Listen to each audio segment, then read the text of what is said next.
Kenapa saya pilih Anies? Dengan alasan yang cukup baik, yang cukup banyak. Contohnya, saya udah terlalu muak dengan kegaduhan bangsa ini. Politikusnya saling serang, saling menjatuhkan, tidak pernah membawa perdamaian, menyejukkan rakyat Indonesia.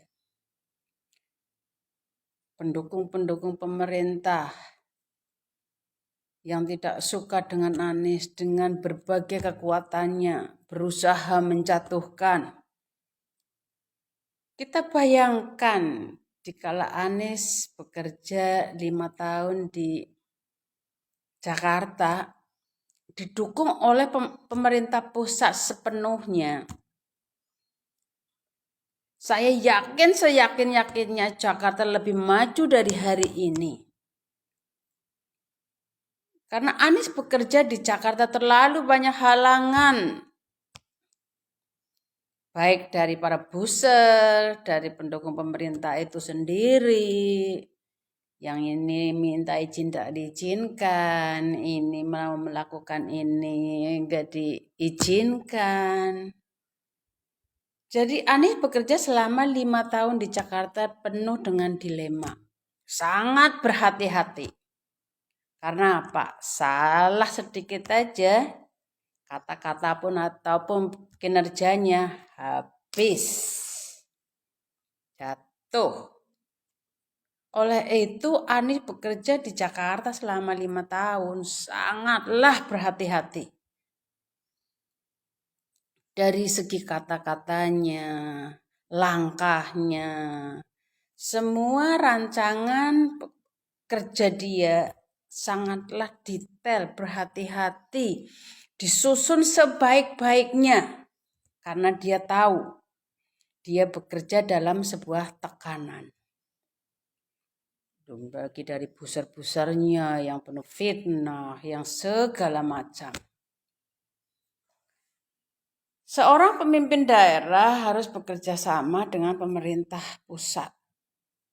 Tapi kalau misalnya seorang pemimpin daerah punya rancangan untuk memajukan daerahnya dan yang harus ada dukungan dari pemerintah, yang harus ada izin dari pemerintah pusat, dan di situ bertele-tele untuk mendapatkan izinnya, itu susah untuk berkembang. Dan itu kenyataan itu benar-benar terjadi pada diri Anies. Contohnya, mau PPKM saat COVID tidak diizinkan. Mau ini, mau itu, harus ada satu suara dari pemerintah pusat. Apalagi saat pertama Anies mengumumkan COVID masuk ke Jakarta. Wow, serangan bertubi-tubi. Dari ada yang menuduh pemimpin membawa keresahan pada rakyat. Dari pokoknya bermacam-macam serangan.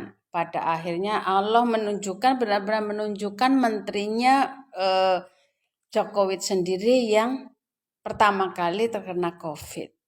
Itu cara Allah begitu indah menunjukkan kebenaran. Saya bangga terhadap Anies karena dia sukses bekerja menyelesaikan tugasnya 5 tahun di Jakarta dengan segala rintangan, dengan segala tekanan. Saya pribadi membayangkan andaikan Anies bekerja tanpa tekanan seperti pemimpin-pemimpin daerah lainnya, apalagi pemimpin-pemimpin yang didukung oleh partai pemerintah, wah, saya yakin-yakinnya Anies lebih sukses dari pemimpin-pemimpin daerah lainnya. Dari rancangan-rancangannya, mengindahkan Jakarta, memajukan Jakarta untuk mengatasi banjir dengan sumur resapan yang selalu mendapatkan serangan, katanya menghabiskan uang rakyat, dan menghabiskan uang rakyat untuk perbaikan. Bagaimana dikatakan gagal kalau semuanya belum terbangun, bahkan dananya